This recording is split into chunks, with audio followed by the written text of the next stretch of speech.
Welcome to lesson number 4. Today we're going to take a little break from the music side of things and talk a little bit about practicing. So I know practicing can suck. It's not always a lot of fun, but it's the only way you're going to get better, so it's something you're going to have to deal with. Let's try and make the best of it. Practicing an instrument has a lot of similarities to something else that can suck: exercising. They suck because they're usually not a lot of fun, take a great deal of commitment, and you need to do them regularly to see the benefits. So that's all the bad stuff. What doesn't suck is that once you've put in the time and effort, you will see progress. You'll get that great feeling of accomplishment after hard work that makes it all worth it. So the number one thing when practicing, the best thing that you can do to see the fastest progress, is you have to make practicing a regular thing. Practicing once a week is not going to cut it.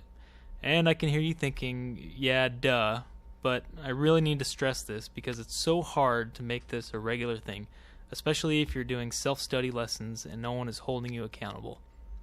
If you're paying someone for lessons, there's at least a little financial incentive to practice and make sure you're not wasting your money. But if you're learning at your own pace, it's really easy to blow things off for a couple days.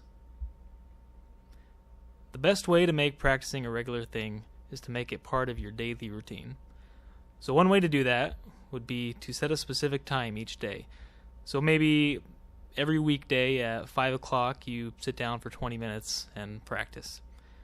Or maybe you can associate it with something you do every day. So maybe you always practice right after dinner or after showering in the morning. Just try to associate it with something you do every single day. Otherwise, you're bound to forget. If you think it'll help, you can make your boyfriend, girlfriend, or husband or wife, or mom or dad, or just somebody you live with hold you accountable. Ask them to try to make sure you're sticking to your practice schedule. Make them make you feel bad about not practicing. Maybe even withhold certain luxuries if you don't practice. You can also try to set a daily reminder on your phone or use some sort of app. You may even need to get a little creative to find some practice time. For example, here's a picture of my cubicle at work. You'll notice I have my keyboard set up right there. I did this to practice during lunch, which turned out to be an awesome break in the middle of my day, and it's always something I look forward to now. You may be worried that you'll get some funny looks, but really I had more people come by and ask what I was doing, and they actually thought it was kind of neat. This might not be practical for your work environment, but I'm just using it as an example to show how you might be able to fit in some practice time in an unconventional way.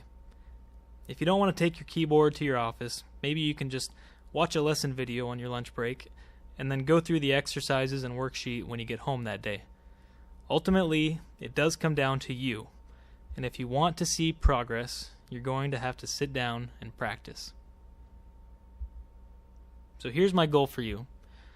I want you to practice at least 3 times a week for at least 20 minutes each time you practice.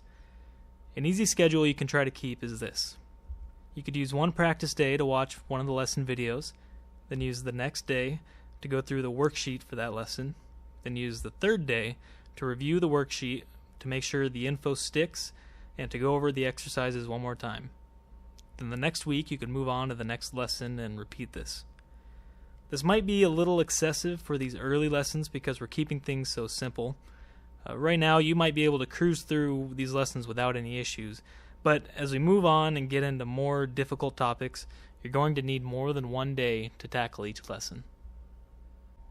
Earlier I said the number one priority was to make practicing a regular thing. The number 2 priority will be to focus when practicing. When you do finally sit down and practice, I really want you to try and eliminate distractions. Ask your family for 20 minutes of time to yourself. Keep the TV off in the background. Do what you need to do to make sure you can sit down and focus only on practicing.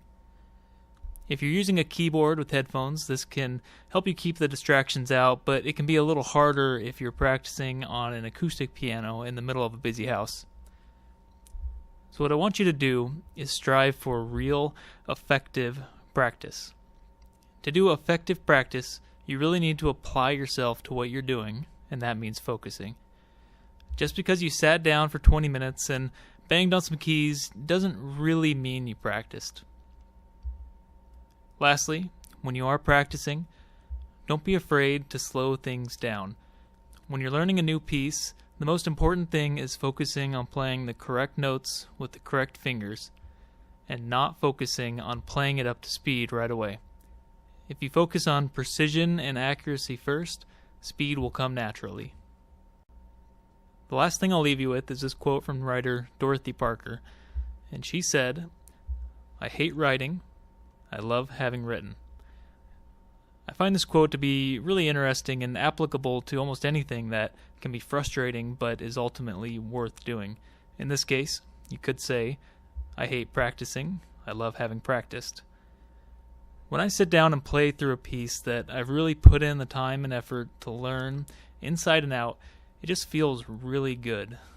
My fingers almost feel like they have a mind of their own as they hit each key and move up and down the piano. It just reminds me that, yes, practicing is worth it. So if you're ever having some trouble getting motivated, just keep these words in mind. That's it for this lesson. There's no worksheet this time. Just be sure to always keep these ideas in your head when you're practicing and playing the piano. Good luck keeping a practice schedule. Let me know if you've had any success with these tips or if you've tried something else that works for you. Thanks for watching.